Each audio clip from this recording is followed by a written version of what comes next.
बिस्मिल्लाहिर्रहमानिर्रहीम। जी, last lecture में हमने 8 तक क्वेश्चंस डिस्कस किए थे। आज हमारे पास क्वेश्चन नंबर 9 है। ये पीपीएससी का सब्जेक्ट स्पेशलिस्ट 2013 का पेपर है। उसमें 8 क्वेश्चंस हमने प्रीवियस लेक्चर्स में बता दिए थे। नेक्स्ट ये क्वेश्चन नंबर 9 में वो कहता है कि भी द कॉम्प्लेक्स मैट्रिक्स, ये वेक्टर स्पेस में से क्वेश्चन दिया गया है। कॉम्प्लेक्स मैट्रिक्स है हमारे पास, उसका वो कह रहा है कि which of the following eigen values, इनकी आइगन वैल्यूज इसकी क्या आएगी। आइगन वैल्यूज़ के लिए मैं आपको एक तरीका आसान सा भी बताता हूँ कि उसको हम कैसे निकालते होते हैं। एक तो हमने मतलब पढ़ा हुआ है क्लासेस में बी एस ऑनर्स या एम में, तो उसमें होता क्या है कि भी जो हमने पढ़ा है वो ये है कि भी ए माइनस लैम्डा ऑफ आई, उसका डिटर्मिनेंट लें तो वो हमारे पास है इक्वल टू 0 रख के निकाल लेते हैं। ये तो वो ही प्रीवियस है। ये मैट्रिक्स हो गया, लैम्डा ऑफ आइडेंटिटी मैट्रिक्स लेके तो वो हमारे पास लैम्डा 0 0 लैम्डा बनेगा, तो उससे ये आपका आएगा। जब इसको करेंगे ना तो ये बनेगा कि भी ये मैट्रिक्स हमने लेना है। उसके बाद लैम्डा ऑफ आई, ये है, इसमें से समझ लें कि लैम्डा ऑफ आई से मुराद हमने ये लैम्डा 1 0 0 1, जब आप करेंगे तो इंशाल्लाह 2 माइनस लैम्डा आ जाएगा, और इसी तरह ये एज इट आ जाएगा, ये भी एज इट आ जाएगा, 6 माइनस लैम्डा आ जाएगा ये आपका। तो हमने उसको डिटर्मिनेंट लिया करके सिंपल कैलकुलेशन की, एक 1 और 7 है, इसकी आइगन वैल्यूज़ आ गई। ठीक है जी। अब चूँकि पेपर में तो इतना टाइम होता नहीं है कि भी हम थोड़ी सी कैलकुलेशन करें या कुछ, उसके लिए इसका आसान हल ये है कि भी हमारे पास हम क्या करेंगे, डायगोनल एंट्रीज़ को जो है ना इसके लिहाज से ये हम देखें। अगर आइगन वैल्यूज़ वो कहता है हमें मुख्तलिफ ऑप्शंस में दिए गए हैं, जैसे ये है, तो हम क्या करें, sum of diagonal entries, sum of diagonal entries equal to the sum of eigen values. आप जब इसको सॉल्व कर लेते हैं जल्दी से, तो आप देख लें आपका आंसर कौन सा बनता है, 1 है 7 है, क्या है इनमें से, या आया कि एक ही उसने एक से ज़्यादा ऑप्शन दिए हुए हैं। तो हम आप क्या करें, ये डायगोनल एंट्रीज को सम करके देख लें। ठीक है जी। तो वो sum of diagonal entries equal to the sum of eigen values हमने जब किया तो जी 2 और 6 को जब हम करते हैं तो 8 आता है। और इसी तरह जो डायगोनल वैल्यूज आई हैं, फिर हमने कहा सम ऑफ आइगन वैल्यूज, एक ये आई है एक ये आई है, इनको आप सम करके देखो तो 8 आ रहा है। अब फिर देख लें जी जो हमारे पास आए हैं आइगन वैल्यूज, उनमें से कौन कौन सा ऑप्शन है। अब चूँकि 1 तो है ही नहीं, तो 7 है, तो फिर 7 इसका करेक्ट आंसर आ जाएगा। नेक्स्ट वन है जी, प्रोबेबिलिटी में से दिया गया है क्वेश्चन हमें, प्रोबेबिलिटी में से क्वेश्चन दिया गया, तो उसमें कहता है कि भी probability is given math questions की है। 3 स्टूडेंट्स को एक मैथ का क्वेश्चन दिया है, उसकी वो कहता है प्रोबेबिलिटी निकालें। अच्छा, उसमें से हुआ क्या है कि भी उनमें से जिन्होंने प्रॉब्लम सॉल्व की है वो बचे मसलन ए बी सी, उनकी कितनी है, ये इसने 1/2% मसलन आधा सही किया है, ये 1/3 है, ये 1/4 है। कि भी बच्चों ने जो कि जब जो क्वेश्चन 3 बच्चों को दिया गया, this respective probability to solving the problem, इसका आधा सही है, इसका इतने परसेंट सही है, इसका इतने परसेंट सही है, तो कहता है कि प्रॉब्लम सॉल्व के लिहाज से इनकी प्रोबेबिलिटी निकालें।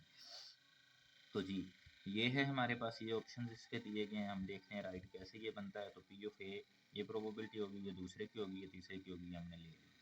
अब हमें पता है कि भी प्रोबेबिलिटी को जब भी हम चेक करते हैं तो वो 1 के लिहाज से मैक्सिमम 1 होती है, तो उसमें से हम 1 में से इसको माइनस किया, ये बन गई, 1 में से इसको माइनस किया तो हमारे पास ये आंसर आ गया। 1 में से जब इसको माइनस करेंगे तीसरे की प्रोबेबिलिटी वो ये आ गई। अब तीनों के लिहाज से हमने कंबाइन बात करनी है, तो तीनों का आप इंटरसेक्शन ले लें, प्रोबेबिलिटी ऑफ ए बी और प्रोबेबिलिटी सी का। तो हमने ये इंटरसेक्शन है P of A, P of B, P of C का, इसका आंसर ये था, इसका आंसर ये था और इसका आंसर ये है। तो हमारे पास ये मल्टीप्लाई जब किया तो ये 6 मतलब 1/6/24 बना है, उसका आंसर कैंसिल करके 1/4 जब ये आया है, तो ये तीनों की प्रोबेबिलिटी ज्वाइंट आई है। तो हमने मसलन उसको चेक करना है कि कितने परसेंट हुआ है, किस लिहाज से प्रोबेबिलिटी आई। तो 1 में से फिर इसको माइनस करें तो आपको पता चल जाएगा कि कितना आ रहा है, 3/4। टोटल प्रोबेबिलिटी में से उसको माइनस कर देते हैं तो वो हमारे पास आ जाएगी। तो टोटल प्रोबेबिलिटी 1 है, उसमें से सबका इंटरसेक्शन जो किया था वो निकाल के। नेक्स्ट वन है रूट के एलिमेंट्स है, 10th क्लास का क्वेश्चन। 10th तरह की जो है ना मतलब क्लास में से क्वेश्चन कुछ इस तरह का दिएगा, थोड़ा सा कॉम्प्लिकेटेड है। अल्फा और बीटा बराबर नहीं है, अल्फा की ये वैल्यू है, बीटा की ये वैल्यू है, तो उसने कि अल्फ़ा बाय बीटा और बीटा बाय अल्फ़ा जो हैं इनकी इक्वेशन है, अल्फ़ा बाय बीटा और इनकी जो है ना आप वैल्यूज़ इक्वेशन इनमें से चेक करें कौन सी आती है। तो जो दिए गए हैं हमें गिवन रूट्स वो ले लिए, दोनों को सम किया जो हम मसलन करते होते हैं। तो अल्फ़ा बाय जमा बीटा, तो जब हम करते हैं तो अल्फ़ा बीटा, तो ये इससे क्या मराद है, मसलन आप चेक करें अल्फ़ा वाले भी अगर हम इसको इधर उठा के लाएं, बीटा को भी उठा के लाएं, दोनों का सेम तरह का ही फंक्शन है। अल्फ़ा और बीटा तकरीबन जो है ना एक जैसे ही, तो जिसका भी आप सम करें, इसका कर लें या इसका कर लें, तो हमारे पास ये अल्फ़ा बीटा आ जाएगा और मतलब अल्फ़ा जमा बीटा ये आ जाएगा, अल्फ़ा बीटा ये आ जाएगा। अब जिसका उसने मांगा, उसकी इक्वेशन मांगी है, तो वो हमने अब इसकी निकालनी है, तो वो आई। उसको सोल्व करने का तरीका वो हमने 10th में हमें आइडिया है, तो वो हमने उसको किया। इसी तरह प्रोडक्ट का किया, तो हमें पता है इसको निकालने का तरीका x square minus S x plus P, इसकी इक्वेशन बनानी है। तो जब ये बनाते हैं तो करेक्ट आंसर इसका ये बन रहा है। नेक्स्ट क्वेश्चन भी वेक्टर स्पेस में से हमारा आइगन वैल्यूज मैट्रिक्स की जो है ना, ये कोई मैट्रिक्स उसने दिया, उसकी एक आइगन वैल्यू दे दी है और एक ये दे दी b-1 है आइगन वैल्यू। ठीक है जी, तो b-1 है, एक को हमने लैम्डा 1 कह दिया, एक को लैम्डा 2 कह दिया। वो कहता है कि ये b निकालें, इस b की वैल्यू। ठीक है जी, और हमने क्या किया, पहले इसको सोल्व किया, इसका डिटर्मिनेंट लिया, वो उसमें ना यहाँ अब मतलब एक तो वो जो आइगन वैल्यू जो निकालने का तरीकाकार है, एक तो हुआ, दूसरा मैंने भी आपको पीछे भी बताया। फिर हम इसको सोल्व करने का एक और कोई ट्रिक सी कोई तरीकाकार समझते हैं। दो तरीकों से आप कर सकते हैं, एक क्या है, product of eigen values of matrix equal to the determinant of matrix. ये तरीका आप रख लें कि जो आपको उसने आइगन वैल्यूज दी हुई हैं ये वाली, इन दोनों को ज़रब कर दें, इन दोनों को ज़रब कर दें, उनको बराबर रख लें जो डिटर्मिनेंट आएगा, इन दोनों को ज़रब दे के जो डिटर्मिनेंट आएगा उनके बराबर रख लें। वो ये तरीका है, आप देख लें, ये डिटर्मिनेंट हमारे पास आया, ये प्रोडक्ट है, इसको करके देख लें, -4b और +4 दोनों को बराबर रखें। जब हमने ये देखें दोनों को बराबर रखा तो वहाँ से आंसर बी का आ गया छः। दूसरा, अगर प्रोडक्ट के लिहाज से नहीं करना तो फिर आप प्रोडक्ट के लिहाज से नहीं करना तो फिर आप सम के लिहाज से भी सेम ऐसे ही कर सकते हैं कि भी सम ऑफ डायगोनल एंट्रीज, इन दोनों को सम कर दें। ठीक है, सम ऑफ डायगोनल एंट्रीज और सम ऑफ आइगन वैल्यूज, और ये जो आइगन वैल्यूज हैं इनको सम कर दें और दोनों को बराबर रख दें, इक्वल रख दें सम ऑफ आइगन वैल्यूज। वो 2 और 1 है, देख सकते हो 2 1 सम किया तो इधर से ये तब भी हमारे पास बी आया। इस तरह आप मर्जी निकाल सकते हैं। तो 6 इसका करेक्ट आंसर है। नेक्स्ट वन है जी हमारे पास, how many generator does the group of this Z24 के, वो कहता है जनरेटर निकालें। जनरेटर्स होते हैं जो कि मतलब हमें फंक्शंस में से वही चीज़ दोबारा रिपीट कर दें या उसके अंदर ही आ जाए जितने का वो मॉडोलो देगा। अब Z24 है तो उसका हमने उस मुताबिक कितने जनरेटर मान जाते हैं या रिपीट हो जाते हैं, वो हमारे पास हैं जी। 8 आया, कैसे आया अभी आपको क्लियर हो जाता है। 24 के जो जो जनरेटर हैं वो हमने ये लिख लिए जी। ये सारे मैक्सिमम जनरेटर 0 से 24 तक जो 24 में डोलो के अंदर अंदर जो चीज़ें आती हैं, जो वैल्यूज़ आती हैं वो, अगर वो कहता है कि जेड एन कंपोजिट, हमारे पास जेड एन है तो एन कंपोजिट नंबर है। एक प्राइम नंबर्स होते हैं, दूसरे कंपोजिट होते हैं। प्राइम जो जिनका GCD 1 होता है या जो सिर्फ इट सेल्फ ही अपने पे बस डिवाइड होते हैं, और वो कंपोजिट नंबर्स उनके अलावा बाकी सारे होते हैं। उनके whose GCD with n equal to 1, जिनका GCD हम n के लिहाज से 1 के लिहाज से करें तो वो, अब उसमें आप देखते हो तो जो जो आती हैं n इक्वल टू 1 के लिहाज से जनरेटर Z1 की 1 है, 5 है, 7, 11, 13, 17, 19 और 23 जी। ये हैं हमारे पास, आप इनको करके देख लें, किसी के साथ भी आपस में मल्टीप्लाई करके देखें या उसकी पावर बना के देखें तो वो 24 के अंदर अंदर ही डिवाइड हो जाएगा, जिसका भी मर्जी आप करके देख लेंगे। तो ये जनरेटर है, इनको आप काउंट कर लें, काउंट करेंगे तो ये 8 बन रहे हैं, 3 3 6 और 2 8, तो 8 इसका करेक्ट आंसर आ गया। नेक्स्ट है जी हमारे पास नंबर ऑफ कॉन्जुगेट क्लासेज, ये आपका ग्रुप में से दिया गया है क्वेश्चन, जैसे ऊपर वाला ग्रुप में से है ये भी ग्रुप में से है।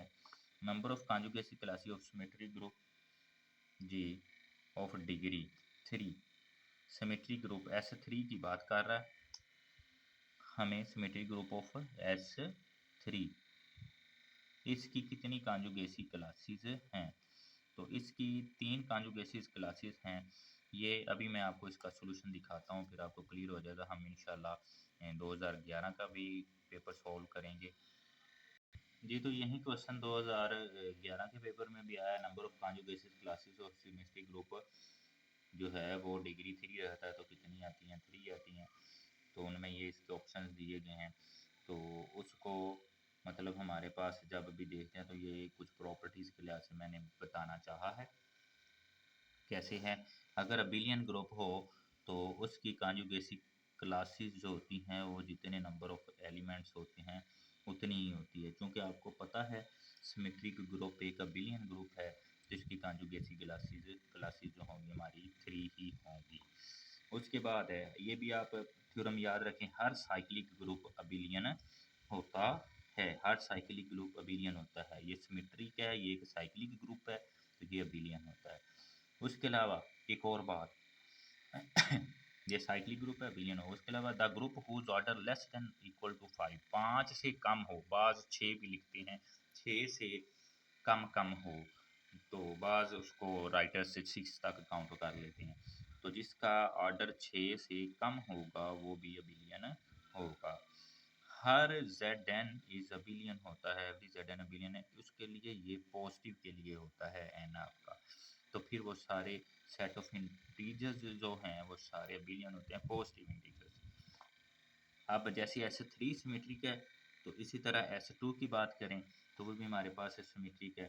S1 में सिर्फ 2 हमारे पास वही एलिमेंट आता है 1 का। S2 की अगर हम बात करें तो इसमें एलिमेंट्स 1 2 2 1 आ जाएगा। और इसी तरह S3 की बात करें 1 2 3 जी 2 3 1, ये सिमेट्रिक मसलन। तो अब S1 S2 S3 तीनों सिमेट्रिक्स होते हैं, ये बिलियन ग्रुप भी हैं। ठीक है जी। डिहाइड्रल ग्रुप की अगर हम बात करें तो वो कहता है डिहाइड्रल की जब हम बात करते हैं तो अगर n की डिग्री जो है हम उसको देखते हैं तो फिर उस मुताबिक बताते होते हैं कितनी उसकी कॉन्जुगेसिस क्लासेस हैं। ये मैं आपको ना सब के लिए ऐसे बता रहा हूँ कि ताकि नेक्स्ट हमें आइडिया हो।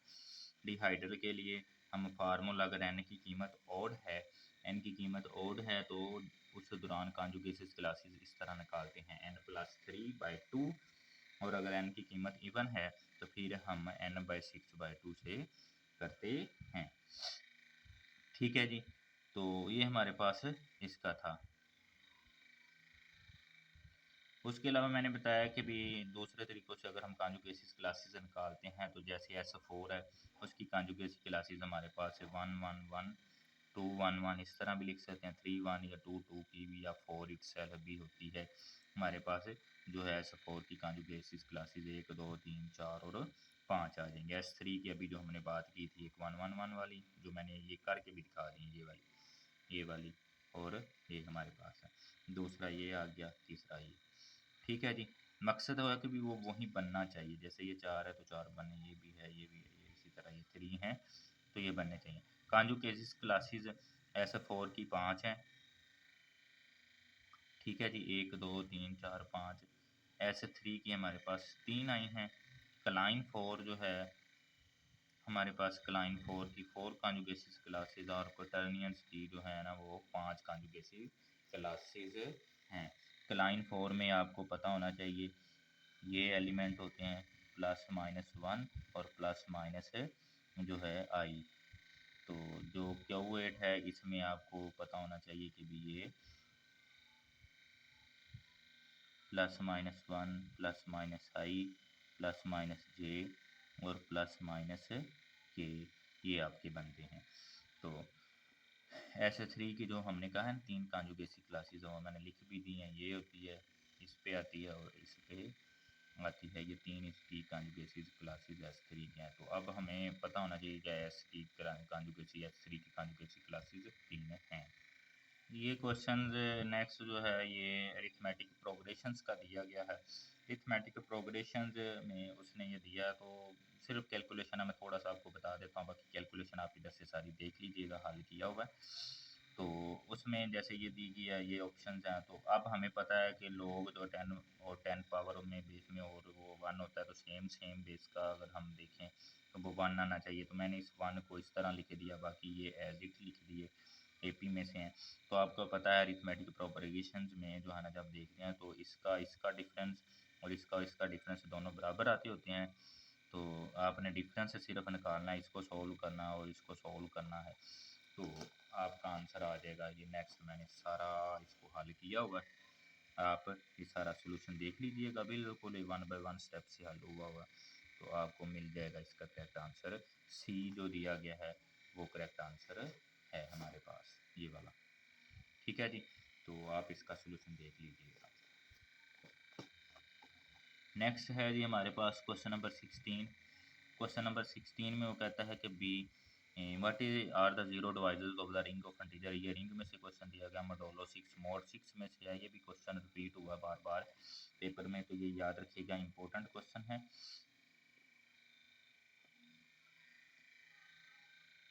तो उसके हमारे पास आंसर ये आता है। उसमें ज़ीरो डिवाइज़र देखते हैं, वो क्या होता है। ज़ीरो डिवाइज़र रिंग का वो एलिमेंट होता है जो खुद ज़ीरो नहीं होता है। तो उसी तरह अगर कोई और हम उस रिंग में से एलिमेंट लेते हैं, वो भी ज़ीरो ना हो, तो दोनों को ज़रब दें तो ज़ीरो आ जाए। दोनों को ज़रब दें तो ज़ीरो आ जाए। जैसे G6 के ये सारे एलिमेंट्स हमने लिए, आपका जैसे मैंने 2, 3 और 4 लिखा, तो आप देख लो 2 को 3 से ज़रब दी, ये भी ज़ीरो नहीं है। हमने कहा ए भी ज़ीरो ना हो, बी भी ज़ीरो ना हो, लेकिन उनको जब चेक करें, उनका मोडोलो के लिहाज से देखें, तो आंसर ज़ीरो आ जाए। इसी तरह 4 और 3 या 3 और 4 को देखें, तो वो भी हमारा ज़ीरो दे रहा है। तो 2, 3 और 4 ही ऐसे एलिमेंट्स हैं जो ज़ीरो देंगे, बाकी इनमें से ये नहीं देंगे। ठीक है जी, तो ये क्योंकि इसमें भी ज़ीरो आ गया, हमने कहा ज़ीरो नहीं होना चाहिए, इसमें भी ज़ीरो आ गया, नहीं है, तो 1 बनाता ही नहीं है, तो इसीलिए वो शामिल नहीं है, तो करेक्ट आंसर यही बनता